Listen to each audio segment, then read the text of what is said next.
ജടായുവിന്റെ സഹോദരനായ സമ്പാദിയെ വാനരന്മാർ കണ്ടുമുട്ടുന്നു. സമ്പാദി വാനരന്മാരോട് പറഞ്ഞു, സമുദ്രമധ്യത്തിൽ ത്രികൂടപർവ്വതം, അതിനു മുകളിലാണ് ലങ്കാപുരി. അവിടെ അശോകവനിയിൽ സീതാദേവി ഇരിപ്പുണ്ട്. ഇപ്പോൾ എനിക്കത് തെളിഞ്ഞു കാണാം. തൻ്റെ സഹോദരനെ വധിച്ച രാവണനോടുള്ള കോപം സമ്പാദിയിൽ കത്തിജ്വലിച്ചു. പക്ഷെ വാർദ്ധക്യം മൂലം പറക്കുവാൻ കഴിയുന്നില്ല.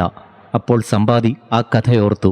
യൗവനത്തിൽ സഹോദരനുമൊത്ത് ആകാശത്തേക്ക് ഏറെ ഉയർന്നു പറന്നപ്പോൾ സൂര്യരശ്മികളാൽ ജടായുവിൻ്റെ ചിറകുകൾ കരിഞ്ഞു. അപ്പോൾ ജടായുവിൻ്റെ മുകളിൽ പറന്ന് ജടായുവിനെ രക്ഷിച്ചപ്പോൾ തൻ്റെ ചിറകുകൾ കരിഞ്ഞുപോയി. അന്ന് തന്നെ രക്ഷിച്ച നിശാകരൻ മഹർഷി പറഞ്ഞിരുന്നു, ത്രേതായുഗത്തിൽ സീതയെ അന്വേഷിച്ചു വരുന്ന വാനരന്മാർക്ക് നീ വിവരങ്ങൾ പറഞ്ഞു കൊടുക്കുമ്പോൾ പുതിയ ചിറകുകൾ നിനക്ക് മുളയ്ക്കും, നീ വീണ്ടും പറക്കും. വാനരന്മാർ നോക്കി നിൽക്കെ സമ്പാദിക്ക് ചിറകുകൾ മുളച്ചു.